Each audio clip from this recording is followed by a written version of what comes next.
The Bmore Football Podcast is brought to you by Rice Law.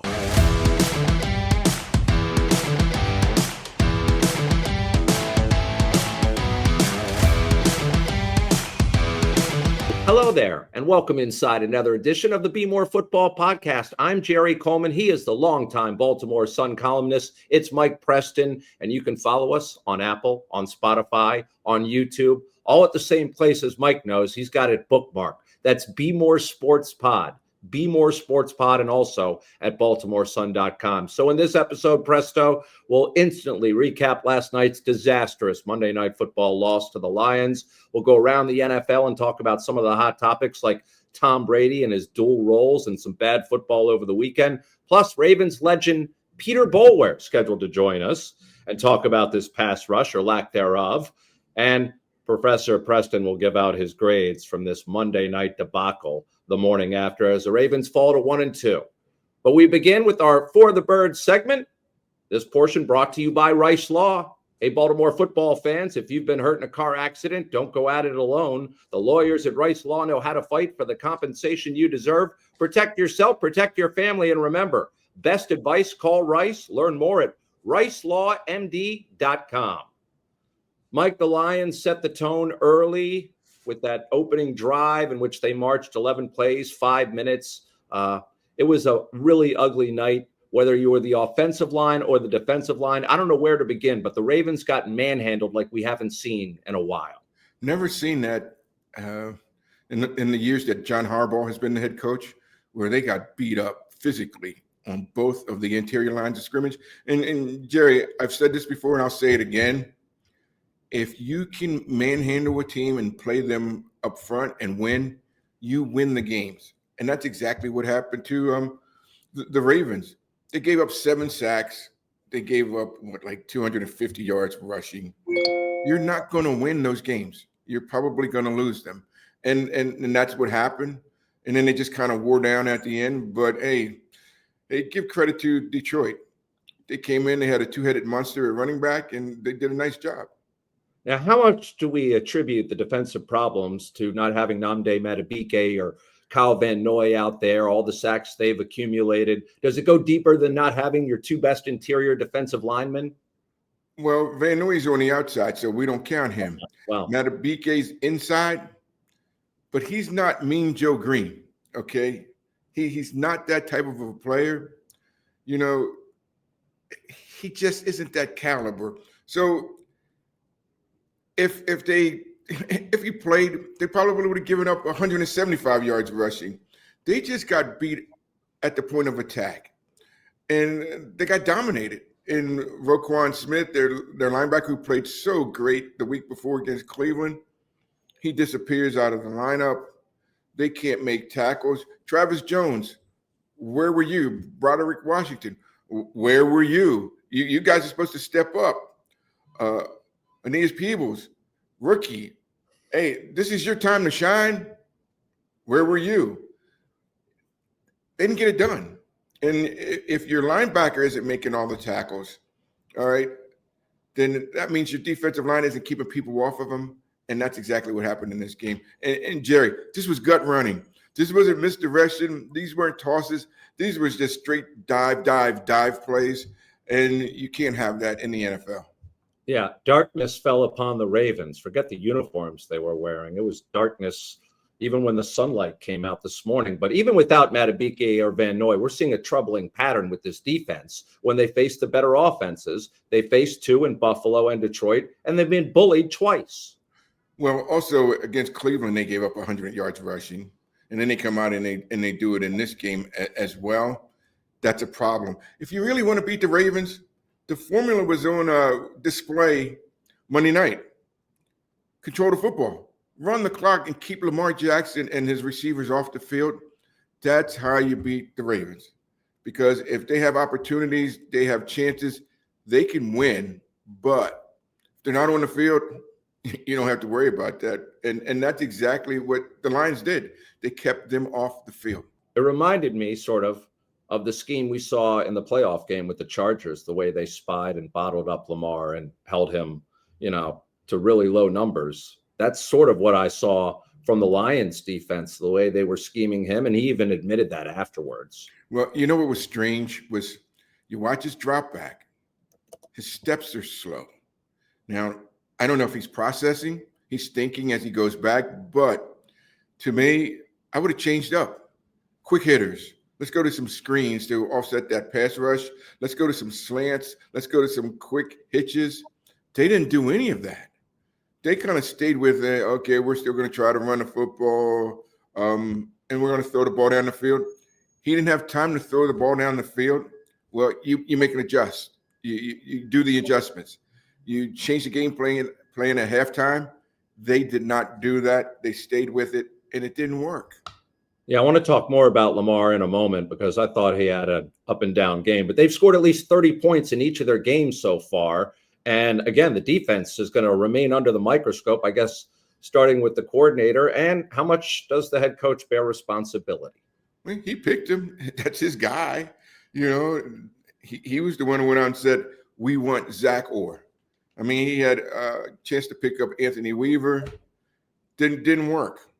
All right. So I think John wanted a guy that he could influence, where he could come in and say, nah, we're not going to do this way. We're going to do it my way. That wasn't going to work with Anthony Weaver. I think Weaver would have just said, no, this is my defense. We're going to run it my way.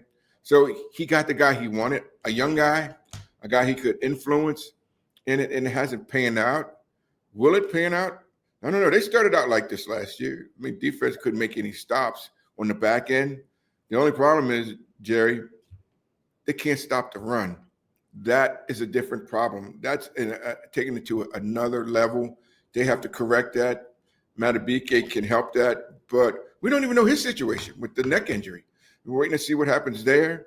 If he doesn't come back, they've really got issues. They really do. And you thought this was going to be a strength with the defense being revamped here in the offseason. It hasn't shown that to be the case, especially the secondary. Well, you saw what happened there. They had the guy St. Brown on the outside. They did a nice job of matching him up with Marlon Humphrey. And he would go in motion, and then he would take Marlon to the outside. That's a good scheme. That's well thought of. There were a couple plays in that game where the Ravens were thoroughly outcoached.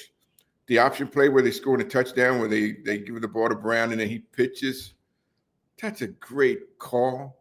How about 4th and 2 at the 49, and it's late in the game, and they throw the pass to St. Brown, and Marlon Humphrey has to hold him? Those are gutsy calls. Would I have made them? No way, because the Ravens defense was, I mean, not the Ravens defense, but the Lions defense was in control. So I would have stuck with that. But, hey, that's Campbell's MO. That's what he does. Yep. He gambles, and he went for it, and they won. Yeah, and he cashed in. They were 3 for 3 on 4th down opportunities, so he cashed in every time he went for it. Yeah, and Jerry, how about John Harbaugh's call on that touchdown they scored to Andrews, and they go for a 2-point conversion? What was the thinking there? I mean, I assume he just thought, okay, if we get it back, we score, kick the extra point, we win the game or whatever. But I didn't understand that logic. I would have just played for a tie, and then you get there, okay, let's fight for this. But he never got there in the first place. But that was a strange call too. There were a couple times in this game, where Derrick Henry, you throw the pass. I was going to bring that up. I don't want to see Derrick Henry going back to throw the football. Well, we saw that last year, remember? And he tried it, and it didn't work. Well, don't you just kind of say, no, we're not going to let the running back throw the pass. But they brought it out again. It didn't work. Then it didn't work last night. I don't know what they're going to do. And Derrick Henry, stop fumbling the ball. Yeah. 3 fumbles. You've lost 2 of them in 3 games. Can't have that. You cannot have that. And it's not been part of your history. And then all of a sudden you're turning it over, and then they go and convert and kick a field goal. Nah, too many mistakes for the Ravens. Yeah, they were giving away candy bars in the press box. I didn't see any Butterfingers available. They must have been That's terrible. I mean, 3 fumbles in 3 games now, 2 in the fourth quarter. This guy had 2 in the fourth quarter, I think, his entire career before this season. I don't know how you fix fumbleitis. Well, usually, Jerry, in the past, if you fumble the ball, you went in the doghouse. You went in John Harbaugh's doghouse. Well, what happens now? Are you going to take a Hall of Fame running back and put him in the doghouse? I don't think so, Scooter. Not happening. Will not happen. They have to stay status quo, and hopefully maybe their defense comes around. But right now, they're 1-2. They're going to Kansas City. Kansas City's not playing extremely well, but still, it's Kansas City, and they have this quarterback named Mahomes, and he's won a couple Super Bowls. We'll see what happens. Yeah, we'll definitely get to that. But as far as Derrick Henry goes, he apologized afterwards. It's uncharacteristic, but you wonder about Father Time catching up with this fella. Well, we don't want to hear the apologies. You know, I'm tired of apologies. I'm tired of Lamar. We lose in the playoffs. Just do your job. Get it done. We don't want to hear ifs, buts, wins, whatever.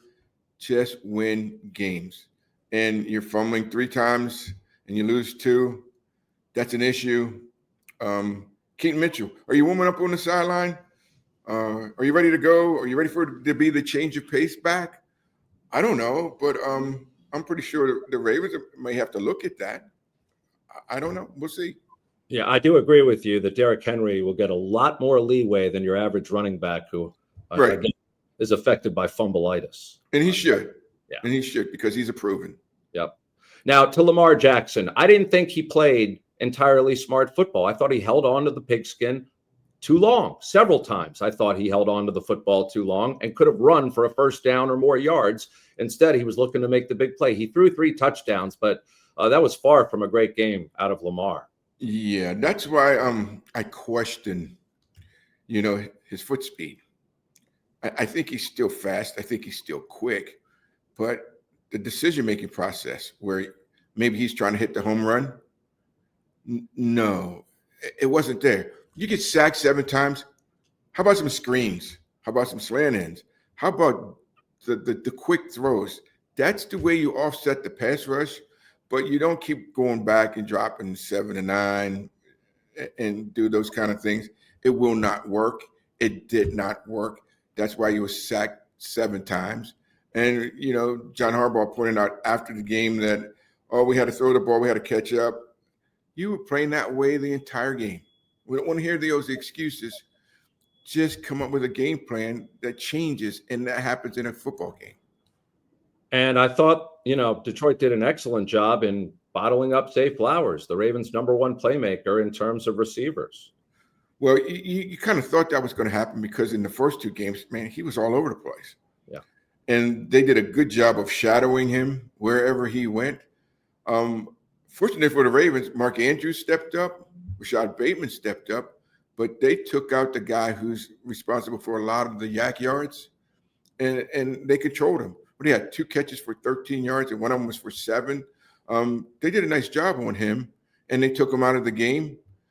But, and I'll go back to this, and I've said this before, if the Ravens can't run the football, they struggle in pass protection. Well, 7 sacks, Jerry. 7 sacks.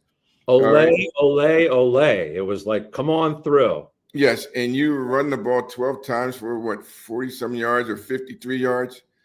They can't pass block. And I go back to saying this, and I've said it before. Why can't they find offensive linemen? They don't have to be these big behemoths that are just road graders. But how about these guys who can do both, who can pass block, who can run block, and you can find those guys, but they don't do that because their emphasis is on the running game. Well, that's great and fine and dandy, but when you can't run, you got to be able to pass block, and they can't do that. All right, I want to hit the defensive side of the ball a little more. Roquan Smith gave his typical fiery speech, had a bunch of tackles, but I thought he was, invisible for most of the game after a tremendous game the previous week against the Browns. Yeah, you're making tackles way off the line of scrimmage, 6-7 yards off the line of scrimmage. There were a couple of times where he was just getting blocked just screamed. And again, this wasn't like misdirections. These weren't tosses. This was basically just up the gut, dive, and they just kept coming at him. And I was surprised by that. I thought maybe the Ravens would stack the box, shut that off. They didn't do it. It didn't happen. And then you set up the pass play to Brown, and the passes over the middle by running those fake dives up the middle. Then you go over the top, and they couldn't get pressure. The Ravens had 0 sacks in that game. 0 sacks, but they had like 3 quarterback hits. Come on, you can't play like that in the National Football League. Manufacturer stuff. 5-man runs, 6-man blitzes, something, but you can't stay status quo. And they did that again. Well, they can't do it going forward. I can only imagine what that phone call was like between either Steve Bisciotti and Eric DeCosta, or Steve Bisciotti and John Harbaugh, or maybe it was a conference call with all three. Well, I would call up Eric DeCosta and say, where's their go fetch guy? Where's their pass rusher? You knew this for the last 2 or 3 years that we didn't have that guy, and you still didn't get him. Well, where is he? What happened? And a lot of fingers will be pointing at Zach Orr, and rightfully so. But you don't have a dynamic pass rusher, and you don't win one-on-ones, and that's what it's all about. You go back and look at the history of the successful teams in the National Football League. 4-man rushes. All right, go look at the Eagles last year. Pressure with the 4-man front. The Ravens can't do that. They got to blitz like crazy to get pressure. And even with Goff, he's a stationary quarterback. Yeah, they could move him out of the pocket. He had like 2 or 3 runs, but nothing major. He was very comfortable. He could have ate ice cream, ate a sandwich, did whatever he wanted to, and it didn't happen. They have to find ways to manufacture pass rushes. And Owe, where were you? Mike Green, where were you? Guys, you got to step up. I keep asking that question, Jerry. Where were you? All right, guys, get it done, because you're not getting it done. More of the Bmore Football Podcast right after this. At Rice Law, we've won millions for our injury clients, taken on the biggest insurance companies, and fought in the toughest courtrooms, and made it clear, strong lawyers win strong cases. But none of that matters today. The only case that matters is yours, your fight, your future. And we're ready to go to battle for you. We don't rest on past victories. We fight every case like it's our only one. Because at Rice Law, the most important victory is the one we win for you. Rice Law. Best advice, call Rice. Shop Maryland's largest adult use and medical cannabis menu, located at 1114 Cathedral Street in Baltimore, with medical delivery available throughout Maryland 7 days a week, only at Relief Shop. For the last 25 years, Wood Home Insurance has been Baltimore's premier independent home, auto, and business insurance broker, representing over 30 carriers. For example, need an auto quote? Wood Home shops them all. Geico, Progressive, Travelers, AAA, Safeco, and Selective, and sends you back the best rates possible. I have personally been a client for over 2 decades, and they are world-class in service. Wood Home's owner, Rich Gottlieb, is happy to schedule a Zoom appointment with you at your convenience. Oh, and Rich is a longtime Ravens season ticket holder, so when at the game, let him know where you're tailgating. He'll drop by and say hello. So for all your needs, it's Wood Home Insurance, 410-580-2800 or woodhomeinsurance.com. Meet the newest member of the Jack Daniels family, Jack Daniels Tennessee Blackberry.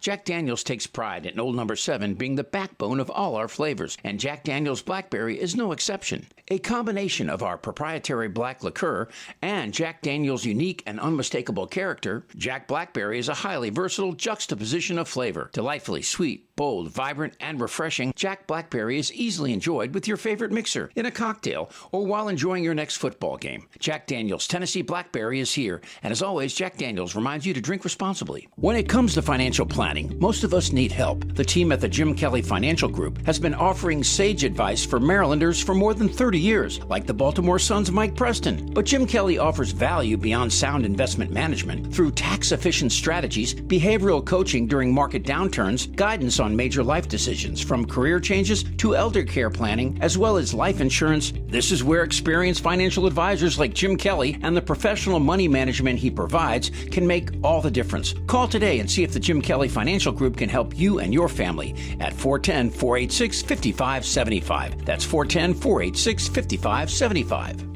Effective Solutions, your one-stop shop for commercial contracting. Everything from excavation and site development to emergency remediation and restoration. Effective Solutions specializes in many forms of commercial and mixed-use construction. With a dedicated staff and a commitment to quality, Effective Solutions delivers every time.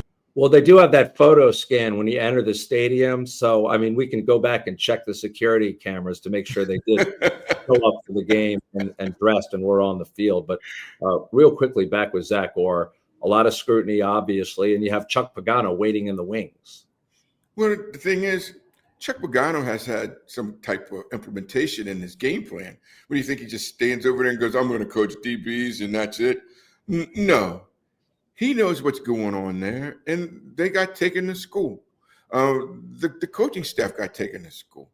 They were not ready to play on a Monday night, big national audience game, and they didn't get it done. And the worst thing for the Ravens, and Jerry, did you catch at the end of the game where all of those Detroit Lions fans were on the field? Someone asked me this morning how many Lions fans were there. I said it was less than 1,000, although it seemed like 10,000 after the game. Yeah, they were all cheering. And I've seen the Raven fans do that in visiting sites, but you don't see that very much here. And I just sat there and watched and just said, this is interesting to see if these guys get really ticked off, because these guys are celebrating on their field, on their turf. Hey, how about we must protect this house? They didn't get it done because they didn't protect the house. No, there was a lot of Honolulu blue having a lot of fun afterwards. Big time. Yeah. Ooh, that was an ugly sight. All right, well, the Ravens have one victory, and it's against the Cleveland Browns. As you mentioned earlier, they're headed to Kansas City to face a team that, you know, is struggling just like them, that is 1-2, but the Ravens can't run consistently and can't stop the run consistently. And listen, the Chiefs have struggled, but they still have Kareem Hunt. They still have Isaiah Pacheco back there. They still have Patrick Mahomes. He may not have his full allotment of receivers. Travis Kelce still plays for him, and they're going to be at home. So your expectations for this game? Well, it's going to be another dogfight, and they have to win these kind of games. Now, if Van Noy comes back, which I don't think he'll be back, he might be out for another game. Matabike, we don't know. You don't know. So you have to prepare as if they're not going to be there. They're on a short week, you know, and they're playing in Kansas City. And let me tell you something. And when you go to these different cities and you play you're in a different bed, you have a different schedule, it throws you out of rhythm. And when people don't understand that, you just think, oh, you just show up and play. No. It throws you out of a rhythm that you get into because it's different when you're at home. Well, they're on the road. And yes, if you watch that Kansas City game, they were terrible against the Giants in the first half of that game. But in the second half of that game, they started getting their offense together a little bit. And let's see what happens, because they get a receiver back. He should be ready to go. He practiced last week, but he didn't get cleared. So let's see what happens. But they're kind of finding themselves again. It's going to be a tough game for the Ravens. Yeah, and against Mahomes, Lamar Jackson is 1-6. John Harbaugh and company 1-6 against Andy Reid and Mahomes. So, you know, a win in Kansas City, I think, would turn some people around in terms of their thoughts of the Ravens and their potential for going far into the playoffs this year. Well, just win. Nobody cares how you get it done. Yeah. I mean, if the Ravens win early, I kind of expect that. You find ways to win, but that's early. But by the time you head down the home stretch and you're in that final month, I want to see it come together. I want to see, your defense play well. I want to see your offense play well. I want to see that running game starting to click. That's what I expect at the end of the season and to carry over into the postseason. This team, for whatever, they usually do that in December, but they just choke it up in January. That's been their problem, except for now they're sticking it up early. let's see what happens. And again, they did stick it up last year, so there's some hope. Yeah, September and January, they can get those months out of the way. They'll be okay. They're important months, though, unfortunately. Yeah. All right, we'll talk more about the Ravens with your report card and our special guest, Peter Boulware, still to come. But up next, Baltimore and Beyond, sponsored by our friends over at Relief Shop. Relief Shop, Baltimore's best adult medical cannabis use and dispensary, 700 plus unique menu items and home delivery, always available for medical patients at Relief Shop. They're located right there on Cathedral Avenue, right in the heart of Baltimore. All right, Mike, before the Ravens went out and concluded week 3, we got to watch a lot of bad football around the NFL. It was a lackluster performance by the Ravens, but I saw a lot of lackluster performances by several teams. We saw a lot of block kicks. We're seeing quarterbacks that can't even accumulate 200 yards passing.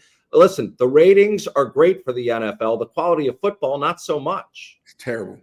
It's terrible. Justin Tucker, keep an eye on that name. When these kickers, they're missing field goals, it's the trajectory. So when they're getting blocked at the line of scrimmage, you always take your tallest guy, tell him stick his arm up, see if you can get a piece of it.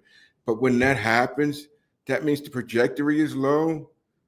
So there's going to be a team that says, we need a kicker. Buffalo, look at Buffalo. It could happen there. And he'll be back in the league. I'm telling you, it's going to happen. But those games are terrible. That Kansas City, the first half of that game with the Giants was unwatchable. I turned it off. You watch the Dallas Cowboys. Now, Jerry Jones, the owner, he should fire himself because they're terrible. They have absolutely no defense. None. I watched the Pittsburgh game. I mean, Aaron Rodgers is worth watching because he's darn near 90 years old and he's still out there playing. But the caliber of competition isn't very good. And that's a result of not playing these guys in the preseason.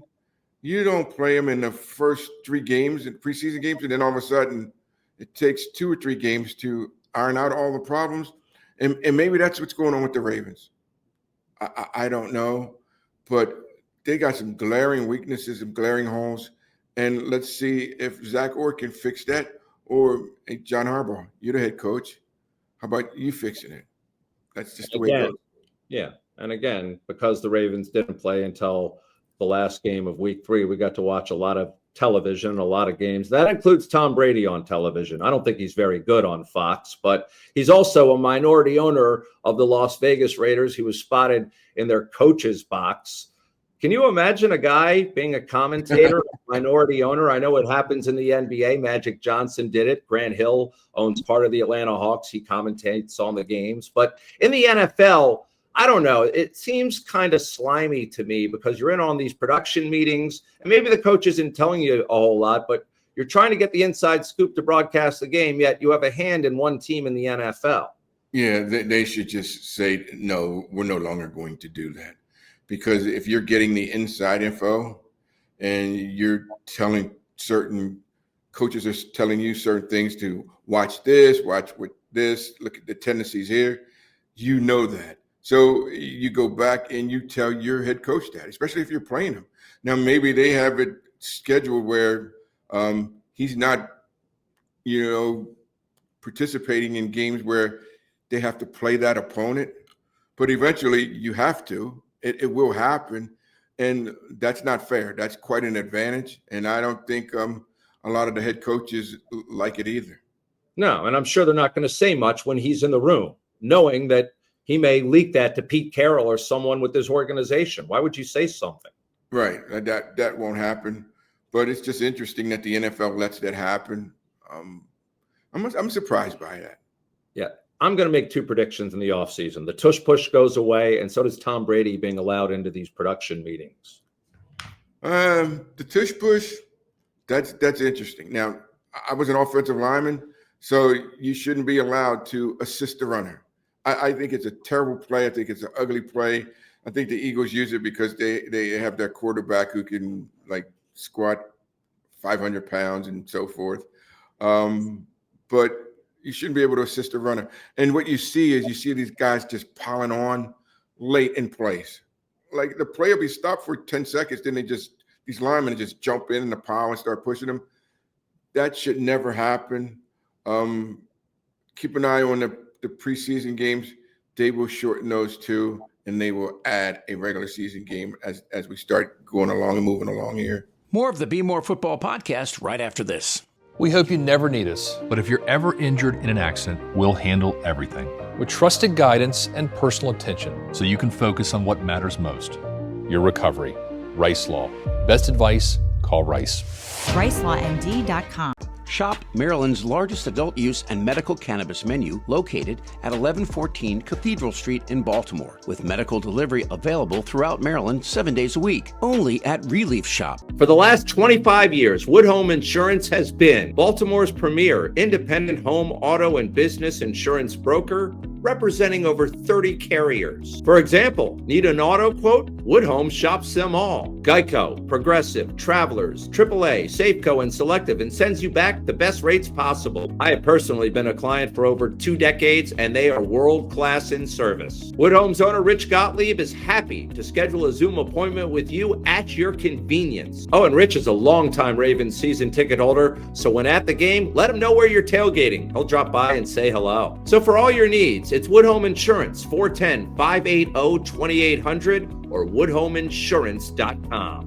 Meet the newest member of the Jack Daniels family, Jack Daniels Tennessee Blackberry. Jack Daniels takes pride in Old Number 7 being the backbone of all our flavors, and Jack Daniels Blackberry is no exception. A combination of our proprietary black liqueur and Jack Daniels' unique and unmistakable character, Jack Blackberry is a highly versatile juxtaposition of flavor. Delightfully sweet, bold, vibrant, and refreshing, Jack Blackberry is easily enjoyed with your favorite mixer, in a cocktail, or while enjoying your next football game. Jack Daniels Tennessee Blackberry is here, and as always, Jack Daniels reminds you to drink responsibly. When it comes to financial planning, most of us need help. The team at the Jim Kelly Financial Group has been offering sage advice for Marylanders for more than 30 years, like the Baltimore Sun's Mike Preston. But Jim Kelly offers value beyond sound investment management through tax-efficient strategies, behavioral coaching during market downturns, guidance on major life decisions, from career changes to elder care planning, as well as life insurance. This is where experienced financial advisors like Jim Kelly and the professional money management he provides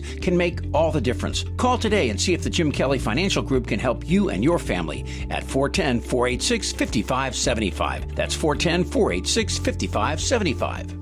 Effective Solutions, your one-stop shop for commercial contracting. Everything from excavation and site development to emergency remediation and restoration. Effective Solutions specializes in many forms of commercial and mixed-use construction. With a dedicated staff and a commitment to quality, Effective Solutions delivers every time. Well, Presto, last week we had Ravens Hall of Famer Jonathan Ogden joining us. We got another Ring of Honor member joining us this week, a guy who won a Super Bowl championship back with Super Bowl 35.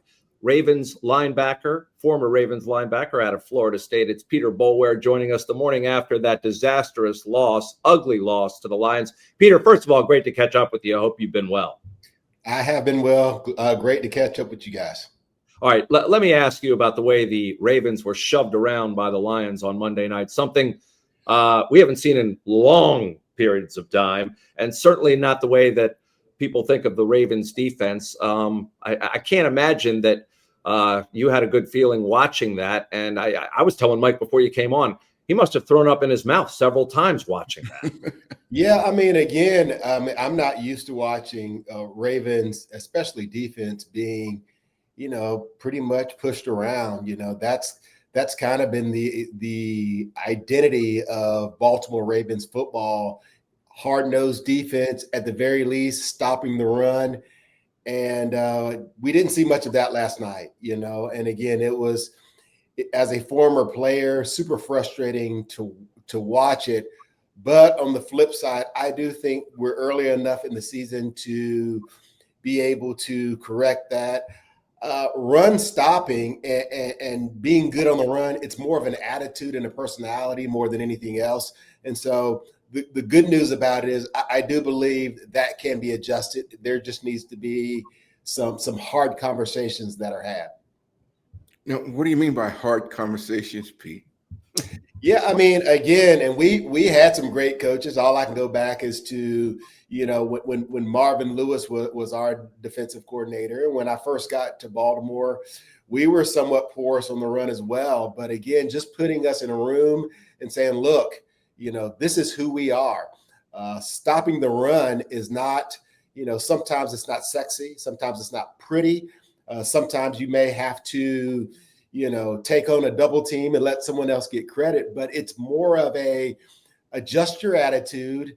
It's not a pretty thing, but again, if you can buy into a team concept and buy into, us being like this, we're going to be great. And if you can't buy into it, then you just need to sit beside me and as I call plays, and so those are the conversations that need to be had. And again, most players will rise to the occasion. All right. Well, the only thing I would submit to that, Mike and Peter, is that after the week 1 loss to Buffalo, they had a players only meeting. They had a dinner together. So what do you do after it happens again? Do you have lunch? Yeah, well, let me say this. And again, I don't want to make excuses for our Ravens team, but I mean, I look at Buffalo potentially. I mean, they're a Super Bowl caliber team.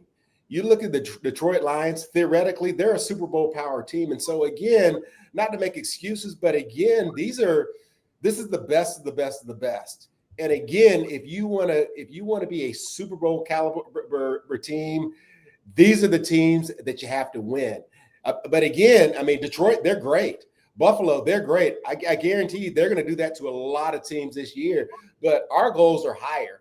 And again, when I looked at like the game yesterday, I'm like, this is a deep in the playoff type of game. And this is a preview of kind of what we did last year. And kind of like if we get into the playoffs, when you play a great caliber team, this is what it looks like. And so again, I'd rather this start happening now and us look at ourselves and say, look, is our goal to win the Super Bowl? Because if it is, I think we could have a great year, win 10, 12 games, but do the same thing, get first, second round in the playoffs and play a team like this and be out.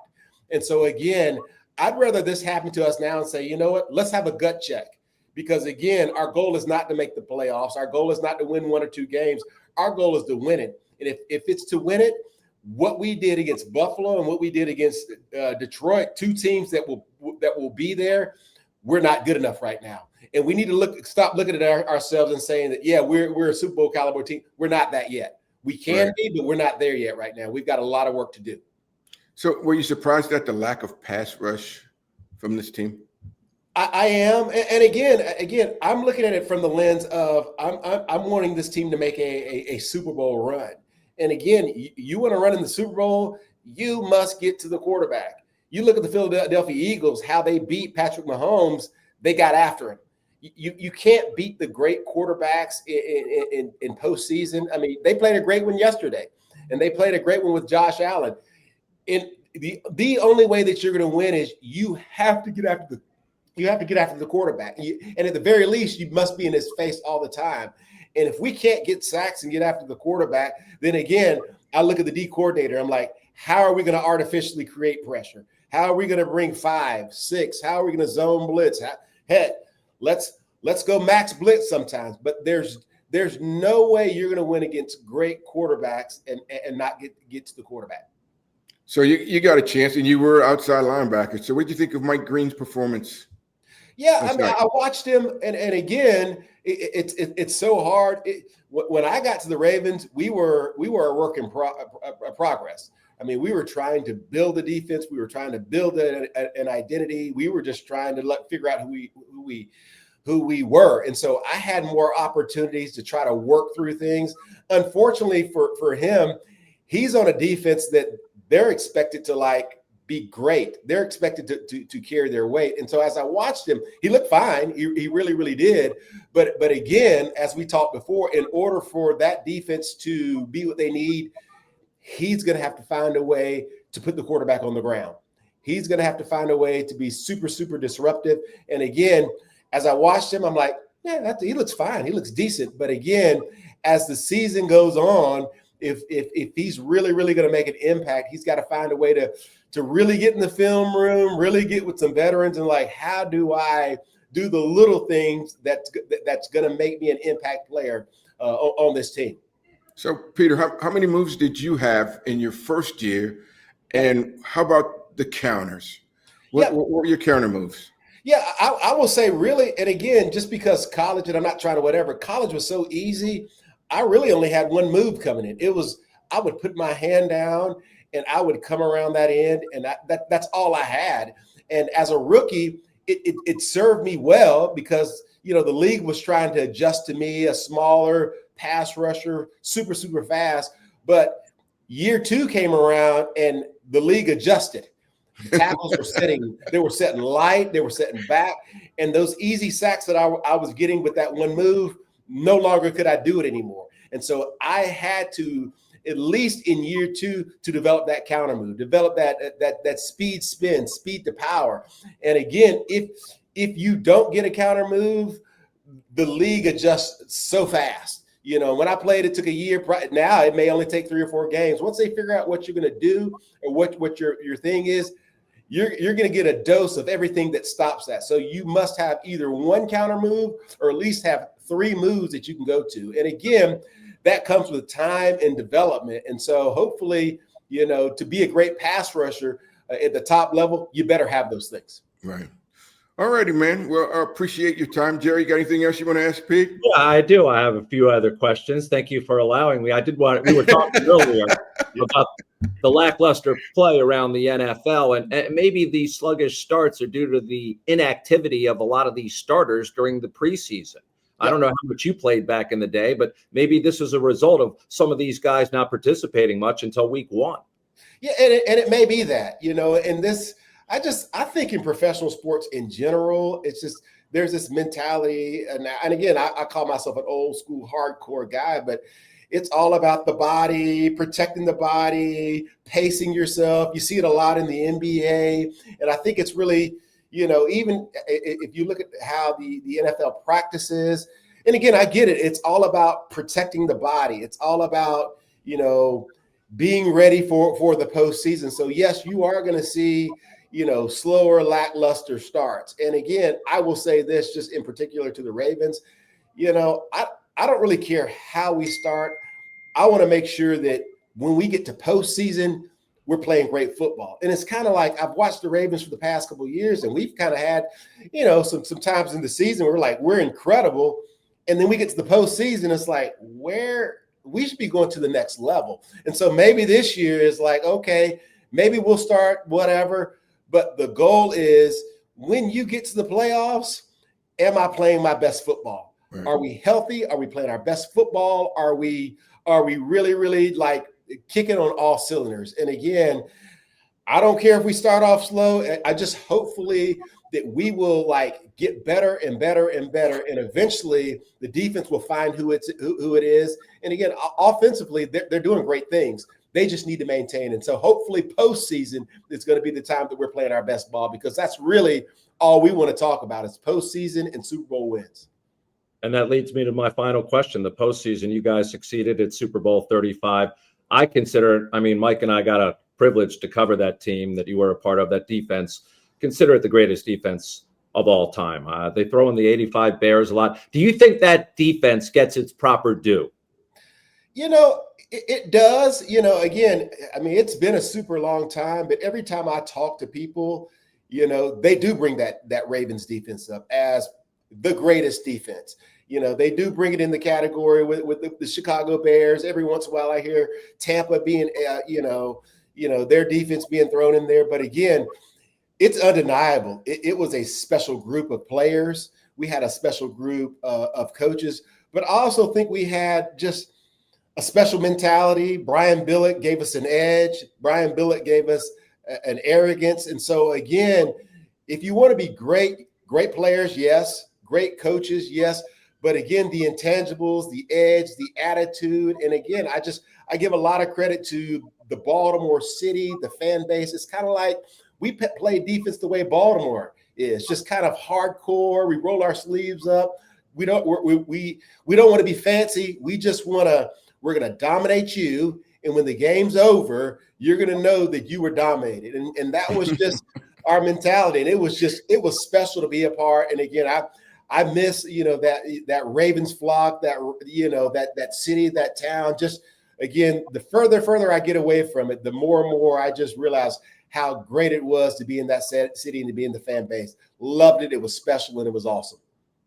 Well, we really appreciate you taking the time and joining the podcast. Thank you very much. You bet. Glad to be a part. Thanks, Pete. You bet, Mike. Good seeing you, man. See you, buddy. We will bookmark that.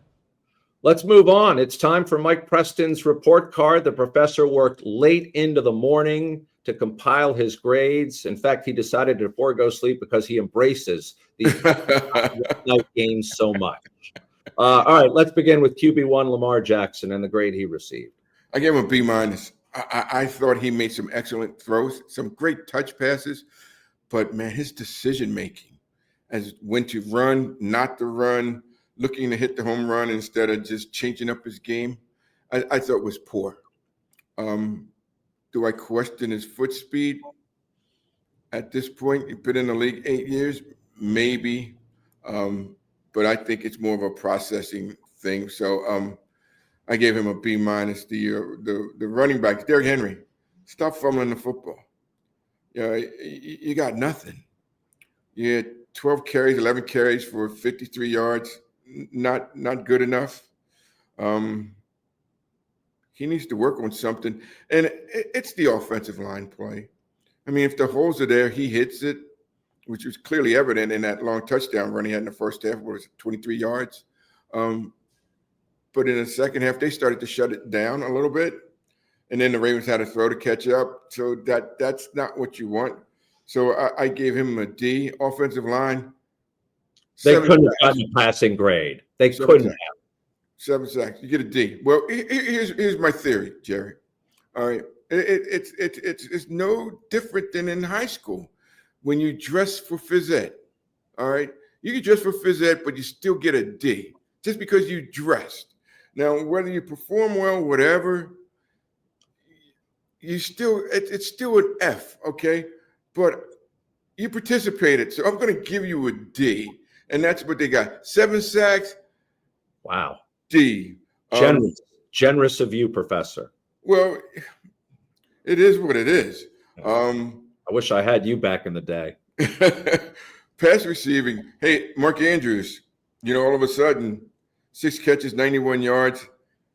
I like what they did with Bateman, where they started getting him involved in the offense. 5 catches for 63 yards. David got Charlie Kohler in the offense. How about that? Another tight end, and I'm like, okay, we're moving the ball a little bit here. But Zay Flowers, got to find a way to get him touches, to get him the ball. D-Hop was okay. He made some plays, as far as challenging downfield. So I gave them a B. Defense, they got a D for defense. All of them. They weren't very good. Again, you rush for what did they run for? 300 or 224 yards or whatever. 224. That's all. Right. Yeah, you get a D. And the only reason you get a D is because I can't give you an F because you dressed. You dressed for the game. But Broderick Washington, where were you? Travis Jones, where were you? Guys, you got to show up. You got to keep guys off your linebackers. It didn't happen. So they got a D. Linebackers, Roquan. I don't care if you have 7 tackles, but you're making them off the line of scrimmage. You get a D. There was no pass rush. Badafi Owe, was this 4th or 5th year for him? He had like 2 hurries, a half a sack or whatever, but not a presence in a game. They get a D. You look at their secondary. Yes. They didn't have Jair Alexander. He's got to play well. All right. He's a scratch, but a good scratch. Marlon Humphrey. I give him credit, though. He had that long run where he ran down Montgomery on that 72 yards. Great effort there. Yeah. I mean, it would come later on. Yes. I applaud that. Yes. But I don't applaud you getting caught for holding me, on St. Brown's reception, even though he makes the catch and it pretty much wraps the game up. You can't hold him, all right? He just ran right by him. Oh, my goodness. You got to be more mature. Yeah, Wiggins did okay, made some plays, but Starks, so Kyle Hamilton, after the game said we have to be more physical. Hey, how about that? All of this talk about, we're on Monday Night Football, Lamar Jackson, he lights it up, he does this, he does that, and then you come out and you lay an egg on Monday Night Football when the whole country's watching. You got to do better than that. So they get a D. Special teams, I gave him a B plus. Stout did a nice job. I mean, he had one punt that was 63 yards. I think he averaged like 53. Ali had a couple nice returns. So they did their job. I gave them a B plus. Coaching, I gave him a C minus, but I probably would have downgraded it to a D. Ooh. Night game, got to get my stuff done. I would have downgraded it to a D. They were not prepared to play. They didn't change their game plan. Defensively, they're just totally out of whack. I don't even know what's going on there as far as their defensive and coverages and their front seven. Again, they did say they tried a number of stunts up front, but if it ain't working, I don't know what you can do. You can't. You can manufacture so much, but what happens when that doesn't work? You don't have that warrior up front, and we've talked about this before. They don't have that go fetch guy, that guy who's going to put pressure in certain situations. So they struggled there. But I would have gave the coaching definitely a D. I gave them a C minus though. How much credit does Detroit get? They've now scored 80 points the last two games, and again, they manhandled the Ravens. So how much credit do they get as opposed to the Ravens, harping on some of their deficiencies? They can harp all they want. Deficiencies happen. Injuries happen. But the Lions, they just punched them in the mouth. That's all they did. They just beat them up physically. There's nothing the Ravens could do that would have changed that. But they just weren't ready to play, and they got manhandled up front. And there's one thing to get beat and teams come back like the Bills did in the first game. But when you get hammered and a team just punches you in the mouth, you feel that. And let's see how they respond. Yeah. You go to Kansas City, or you're gonna curl up in the fetal position and cry like a little baby, or you're gonna go and play harder and get it done. We'll see. That'll be very interesting because, like you said, we haven't seen them punched in the mouth like that in a long time. And one thing we can't do here on this podcast is take phone calls like Sports Talk Radio, which probably is a good thing because everyone take a deep breath. There's still 14 games to go. So we will return next week. Thanks to Senior Executive Producer Chip Franklin for putting this latest episode together. Until next week, be real, be kind, and make sure to be back after Kansas City for another edition of the Bmore Football Podcast. The Bmore Football Podcast is brought to you by Rice Law.